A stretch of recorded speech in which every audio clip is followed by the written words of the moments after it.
आज बहुत ही शुभ अवसर है। 4 साल बीजेपी का प्रत्याशी नामांकन देने जा रहा है। मैं आप लोग को निवेदन करूंगा, मेरा साथ बोलिए, भारत माता की, भारत माता की। मेरा हिंदी थोड़ा कच्चा कच्चा है, तो इसीलिए आप लोग को थोड़ा कोशिश करना पड़ेगा मेरा हिंदी समझने के लिए, लेकिन मैं भी बोलने का चेष्टा करूंगा जितना अच्छा हो सके, इतना अच्छा हिंदी बोलने के लिए।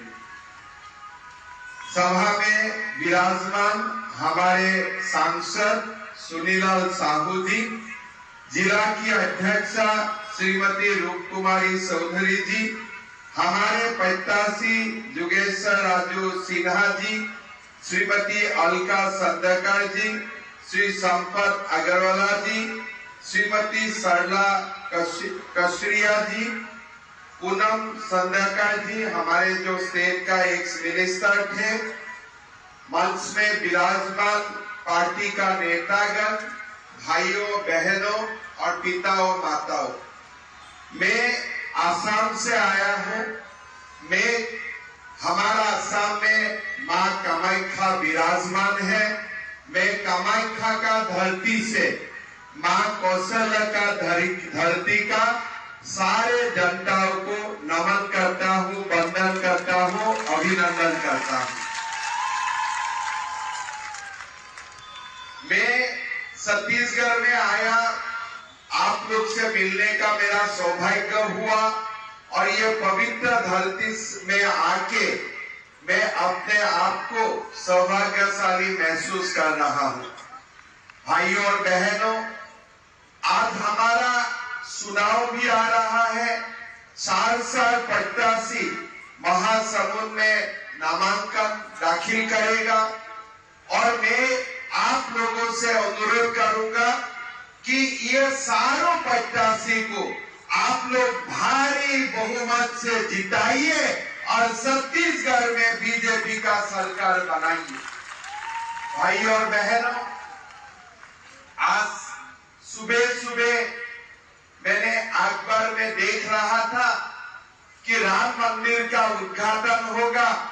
राम मंदिर का जो ट्रस्टीज है, कल आके सारे लोग प्रधानमंत्री जी को मिला और अयोध्या में राम मंदिर उद्घाटन के लिए, प्राण प्रतिष्ठा के लिए प्रधानमंत्री जी को न्योता दिया। तो मैंने जब ये दिल्ली से आते हुए मैं अखबार पढ़ रहा था, मेरा दिमाग में एक प्रश्न बार बार आते रहा। आज देश का स्वाधीन होने का 75 साल हो चुका है। ये जो काम प्रधानमंत्री नरेंद्र मोदी जी ने बाबर का जगह में जो राम मंदिर बनाया, ये पहला कांग्रेस का कोई भी प्रधानमंत्री ने क्यों नहीं बनाया? ये काम नरेंद्र मोदी जी तक इंतजार करना क्यों हुआ? सरासर हमें ये दिखाई देता है कि हमारा जो कांग्रेस का नेतागण था, उनका राम के लिए कभी भी मन में भक्ति नहीं था। उन्होंने हमेशा बाबर को ही भक्ति किया और बाबर को ही पूजा किया। उन्होंने कभी देश में राम मंदिर बने इसके लिए कभी उन्होंने कोशिश नहीं किया। आज प्रधानमंत्री नरेंद्र मोदी जी ने राम मंदिर बनाने का काम शुरू किया और अभी आते आते राम मंदिर उद्घाटन का समय भी हो गया। ये बात मैंने छत्तीसगढ़ में इसलिए रखा कि इसलिए छत्तीसगढ़ से राम का संबंध सबसे नजदीक का है। राम का माता कौशल्या यही जन्म हुआ था और माता कौशल्या का कारण ही, आशीर्वाद का कारण ही भगवान राम को हम लोगों ने मिला, उनका आशीर्वाद मिला, उनका शिक्षा मिला। माता और पिताओं, आज हमें एक बात का ऊपर ध्यान आकर्षित करना है, हमको देखना है, हमारा जो भी कांग्रेस का नेतागण है आप लोगों ने कभी देखा है कि आज 5 साल राम मंदिर का निर्माण काम शुरू हुआ है? कितना भारत का कितना लोगों ने आज रामलला में गया, माथा टेका, राम का सम्मान किया। लेकिन मैंने आज 3 साल में कांग्रेस का कोई नेता को रामलला जाना नहीं देखा। उन्होंने राम मंदिर तक नहीं पहुंचा, आज तक नहीं पहुंचा। राहुल गांधी हर मंदिर जाते हैं, चुनाव आते हैं, लेकिन वो राम मंदिर नहीं जाते हैं। इसलिए अगर राम मंदिर वो चला गया, उनको बाबर लोग उनको गाली देगा, इसीलिए बाबर का डर में और कभी राम मंदिर नहीं जाते हैं। उनका ये चीज हमें समझना चाहिए। भाई और बहनों, छत्तीसगढ़ का चुनाव आ रहा है। आज छत्तीसगढ़ का कांग्रेस सरकार जो 5 साल चला, ये सरकार ने हमें क्या दिया और क्या नहीं दिया, ये भी आप लोग को अभी समझना चाहिए और लोगों को बोलना चाहिए। हमारा सांसद जी ने आपको सारे घोटाला का बारे में, कांग्रेस सरकार का घोटाला का बारे में आपको बताया। मैं 2-3 आपको बात बताना चाहता हूँ। थोड़ा दिन पहले मैं छत्तीसगढ़ आया। छत्तीसगढ़ का हमारा पार्टी का कार्यकर्ता लोग, हम उसको बोला कि प्रधानमंत्री नरेंद्र मोदी जी ने छत्तीसगढ़ का गरीबों के लिए 16 लाख पक्का मकान भेजा था, लेकिन भूपेश बघेल जी ने एक भी मकान नहीं बनाया। और छत्तीसगढ़ के लिए जो प्रधानमंत्री नरेंद्र मोदी जी ने पैसा भेजा था वो लौटा दिया। उन्होंने कोई गरीब के लिए मकान नहीं बनाया। इसी समय हमारा पास भी असम में भी नरेंद्र मोदी जी सरकार ने 15 लाख मकान भेजा था और हमने 2 साल में सारे मकान बना दिया और गरीबों को मकान, एक ही मीटिंग में हर गरीबी को बुला के हमने मकान का चाबी भी दे दिया। भाई और बहनों, आप तो खुद नहीं कर सकते हैं, लेकिन जब प्रधानमंत्री जी पैसा भेजता है तो वो पैसा से भी आप गरीब का घर नहीं बनाता है, गरीब का मकान नहीं बनाता है। गरीब का साथ आपका क्या दुश्मनी है? गरीब का साथ आपका कौन सा दुश्मनी है? क्या मकान में प्रधानमंत्री जी का नाम आते हैं इसलिए आप मकान नहीं बनाएगा? भाई और बहनों, प्रधानमंत्री जी का नाम आते हैं, नरेंद्र मोदी का नाम नहीं आते हैं। आप वो मकान जो देश का प्रधानमंत्री जी ने भेजा था, ये 16 लाख मकान आपको बनाना चाहिए था और नहीं बना के आप गरीब का हक आपने छीन लिया। छत्तीसगढ़ का लोग आपको कभी माफ नहीं करेगा, आप ये बात समझ लीजिए। भाई और बहनों, असम में 2 साल पहले चुनाव हुआ था। भूपेश बघेल जी असम में गया था।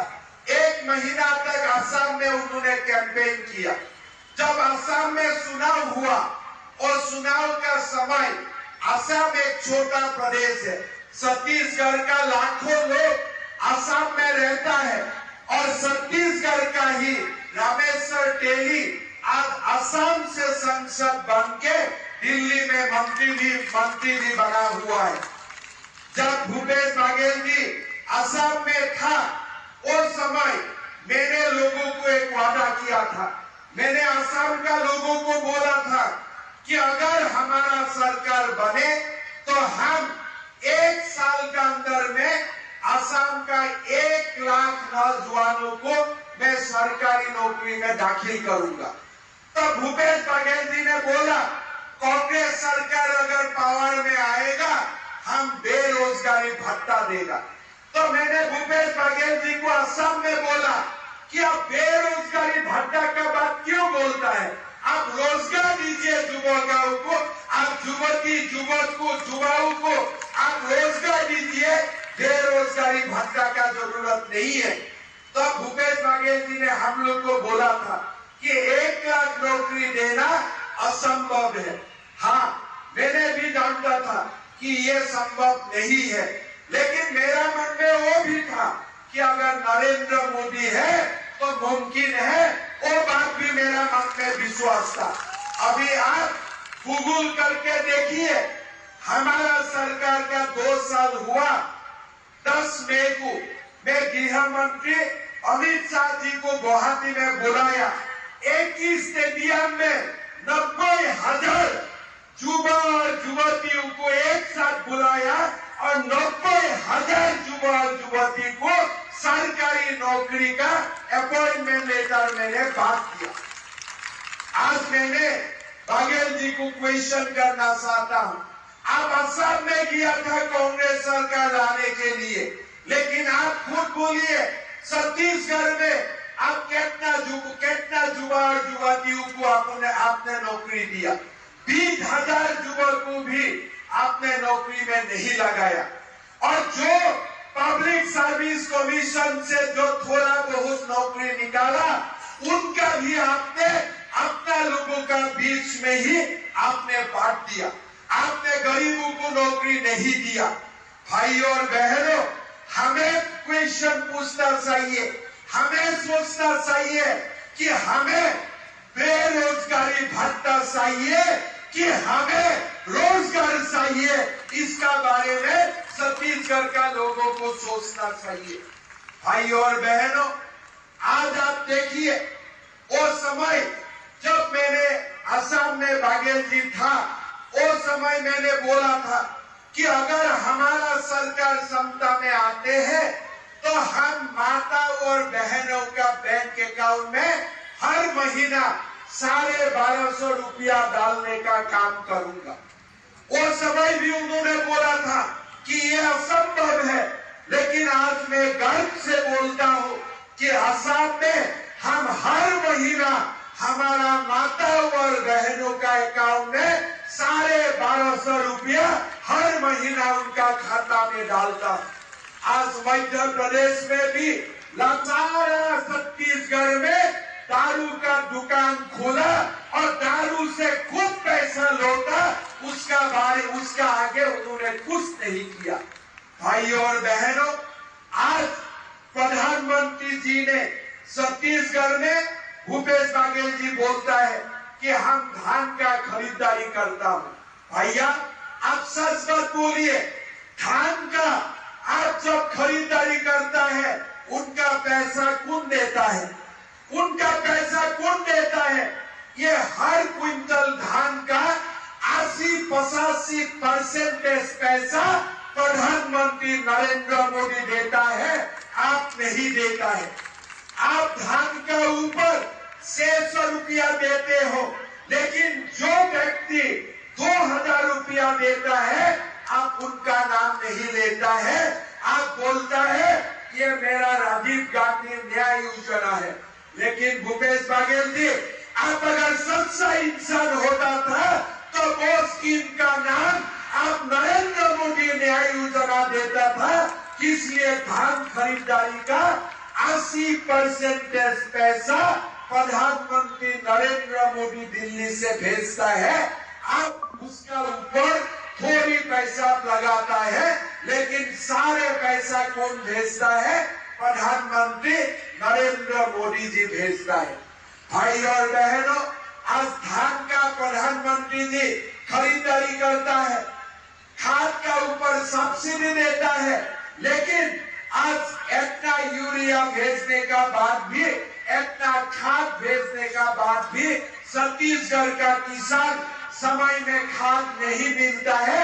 इसलिए ये कांग्रेस का लोग दारू का ऊपर जैसा अपना सिंडिकेट चलाता है, खाद का ऊपर भी ऐसा ही सिंडिकेट चलाता है। भाई और बहनों, और बघेल जी बोल रहा है हम आगे भी किसानों का कर्जा माफ करेगा। पुराना वाला तो आप कर्जा माफ नहीं किया, अभी बोलता है हम आगे कर्जा माफ करेगा। लेकिन मेरा प्रश्न है, छत्तीसगढ़ का किसानों को कर्जा लेने का जरूरत क्यों होता है? किसलिए आपने किसानों का बेटा को कोई भी नौकरी नहीं देता है? आप छत्तीसगढ़ में रोजगार का कोई भी प्रबंध नहीं करता है, इसलिए बार बार किसानों को बैंक में जाके आपसे आपका किसानों बैंक में जाके लोन लेना पड़ता है, कर्ज करना पड़ता है। लेकिन आज अगर छत्तीसगढ़ में आप बेरोजगारी हटा देता था, कम से कम थोड़ा बहुत बेरोजगारी हटाने के लिए काम करता था, तो किसान बार बार लोन लेने के लिए जरूरत नहीं होता था। भाइयों और बहनों, आज आप लोग को समझना चाहिए, प्रधानमंत्री नरेंद्र मोदी जी ने आपको आयुष्मान भारत कार्ड दिया। 5 लाख रुपया तक आज हम निःशुल्क हम चिकित्सालय मेडिकल में हॉस्पिटल में जाके हम चिकित्सा कर सकता हूँ। हमारा जो अनाज खरीदा जाता है उनका 80% पैसा प्रधानमंत्री नरेंद्र मोदी जी भेजता है। हमारा खाद का ऊपर प्रधानमंत्री जी सब्सिडी देता है और ऊपर से कृषक को हर फार्मर्स का अकाउंट में साल में वो 6,000 रुपया 3 किस्त में भी डालते हैं। आज प्रधानमंत्री जी कोरोना काल में हमें सबको वैक्सीन दिलाया। प्रधानमंत्री नरेंद्र मोदी जी ने हमें सबको खाने के लिए कोरोना काल से ही हमें मुफ्त में चावल देने का काम किया। आज प्रधानमंत्री नरेंद्र मोदी जी का कारण हमारा देश का पूरा दुनिया बाबा हो रहा है और प्रधानमंत्री नरेंद्र मोदी जी ने आज हमारा देश को एक नया ऊंचाई पर लेके गया है। भाइयों और बहनों, आज हमें एक बार सोचना चाहिए, आज छत्तीसगढ़ का हालत क्या है। धर्मांतरीकरण हो रहा है, हर इलाका में हमारा आदिवासी लोगों को धर्मांतरीकरण करने का बहुत बड़ा षड्यंत्र किया जा रहा है। हमारा सनातन का ऊपर आज बहुत बड़ा पर हमला चल रहा है ये छत्तीसगढ़ में। आज आप लोगों को सोचना चाहिए कि ये कांग्रेस हमको क्या दिया है। छत्तीसगढ़ में कोई नया यूनिवर्सिटी खुला लास्ट 5 साल में, अगर असम जैसा प्रदेश में हर जिला में एक मेडिकल कॉलेज बन चुका है, छत्तीसगढ़ में तो उससे भी बड़ा काम होना चाहिए था। आज छत्तीसगढ़ का मूलभूत कुछ भी परिवर्तन नहीं हुआ। बार बार भूपेश बघेल जी कुछ ना कुछ ड्रामा करता है, नाटक करता है और हमारा सनातन को वीक करने के लिए, सनातन का खिलाफ आज छत्तीसगढ़ में एक धर्मांतरण का बड़ा बाजार उन्होंने खोल के रखा है। भाइयों और बहनों, हमें समझना चाहिए कि ये सरकार हमें कुछ नहीं देगा, हमें रोजगार नहीं देगा, वो हमें बेरोजगारी का बात बोलेगा। ये सरकार कृषकों का संतान का शिक्षा का व्यवस्था नहीं करेगा, उनका रोजगार का व्यवस्था नहीं करेगा, खाली बार बार कृषकों को झूठा कमिटमेंट करेगा, झूठा प्रॉमिस करेगा कि आपका लोन हमें माफ कर दूंगा।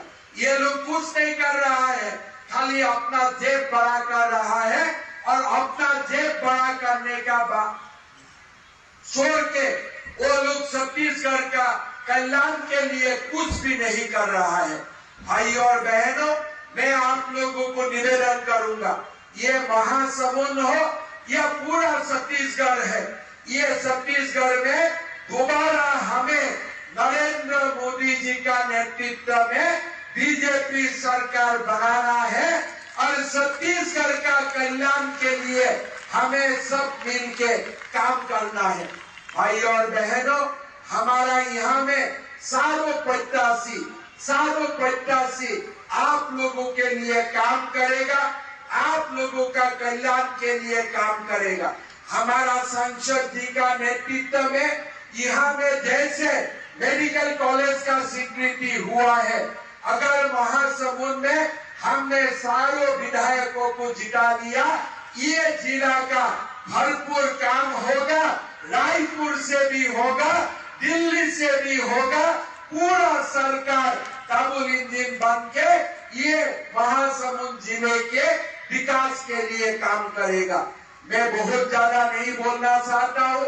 आज नामांकन का शुभ अवसर है आप लोगों के लिए, हमारा पार्टी के लिए और हमारा उम्मीदवार के लिए और नरेंद्र मोदी जी के लिए। आप लोग सब आशीर्वाद दीजिए और आप लोग का आशीर्वाद से ही ये भूपेश बघेल सरकार गिरेगा और यहाँ बीजेपी का नया सरकार बनेगा और बीजेपी सरकार का नेतृत्व में छत्तीसगढ़ का सब तरफा विकास होगा। यही आशा करते हुए मैं मेरा वाणी को विराम देता हूँ। बहुत बहुत धन्यवाद। जय हिंद, वंदे मातरम। मेरा साथ दोबारा बोलिए, भारत माता के, भारत माता के। बहुत बहुत धन्यवाद।